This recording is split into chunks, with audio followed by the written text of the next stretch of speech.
CAS Physics AS1, June 2012. So this one here is just about units. So it's telling us that 5 different machines are measuring the same physical quantity that is used different prefixes. So these here, letters here, are different for each machine. So the first thing it wants you to work out what we're actually measuring. So when we look at this here, we look at the units. So the units here are joules, and then this to the -1 must mean that we are dividing by seconds. So joules divided by seconds is technically what we're measuring. But what is joules? Joules is the unit for energy,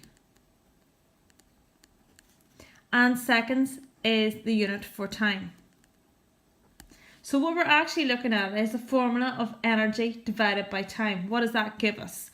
Well, we know energy is exactly the same as work done. So technically here we've got work done over time. And work done divided by time is our formula for power. So we are measuring power. Now it wants us to look at the base unit. So the units that can't be broken down any further for power. So obviously joules is not a base unit, seconds is. So we need to look at this here and break down the energy unit. So first of all, I'm just going to write down my formula again. Power is equal to work done divided by time. Work done is equal to force times distance. I'll have to still divide that by time. Force is measured in newtons. Newtons is not a base unit. Distance is measured in meters. Meters is a base unit. Remember, time is measured in seconds, which is also a base unit. So we have to work out another formula for force. So I'm just going to use my mass times acceleration. Okay?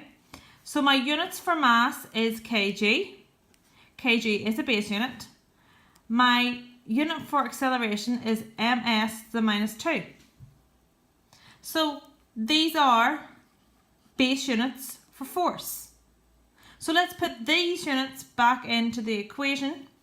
So units, we're going to have kg ms to the -2. That's my unit, base units only for force. We're going to multiply that by the base unit for distance, which is meters. And we're going to divide that by the base unit for time, which is seconds.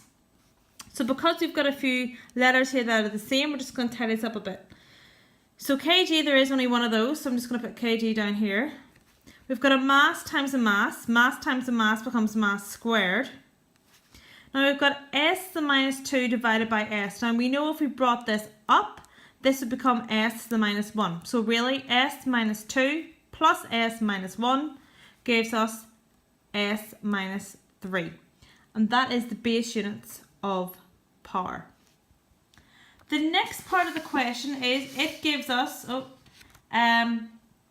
it's telling us, it wants us to find the machine that has the largest magnitude of power. So what we have to do here is we have to work out what each of these prefixes stand for and work out which one of these here has got the biggest number. So what I've done is I've written beside machine 1.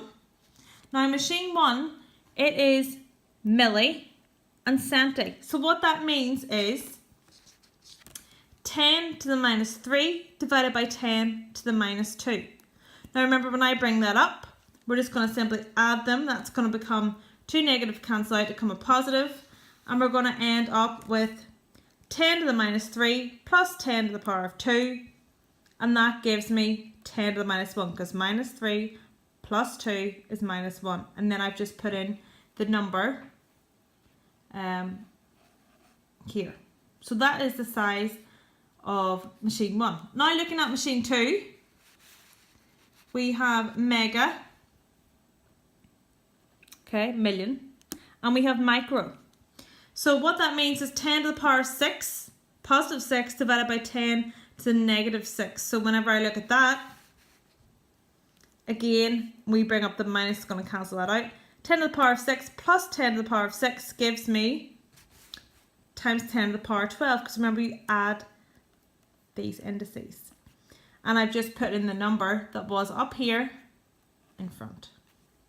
Machine 3, it is micro again, 10 to the minus 6 divided by 10 to the power of 6. So it's the opposite of this one. So I have it down here. So whenever I bring up this positive 6 onto the top line, it is going to become negative 6.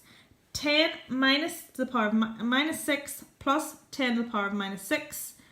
Add them two together, you get 10 to the minus 12. And I put the 44.6 in front of that.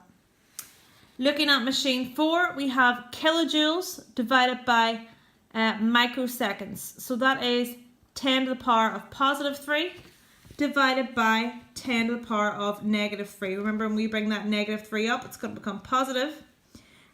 So 10 to the power of 3 plus 10 to the power of 3 will give us 10 to the power of 6. And I've just written in that 7.12 because that was the magnitude in front of that. And last but not least, machine 5, we have centi, which is 10 to the minus 2, divided by 10 to the power of 3. So when I bring up that 10 to the power of 3, it's going to become negative. Minus 2 plus minus 3 is going to be times 10 to the minus 5. And again, I can put the number in front of that. So whenever I look at all these numbers from the different machines, we can see that the actual machine with the biggest number is actually machine 2 because it is 10 to the power of positive 12. That's too small, that's too small, that's too small. And this one is, machine 2 is bigger than machine 4. So our answer is machine 2. Its magnitude, its size is 33.8 times 10 to the power of 12. And my SI unit, what is power measured in? Watts.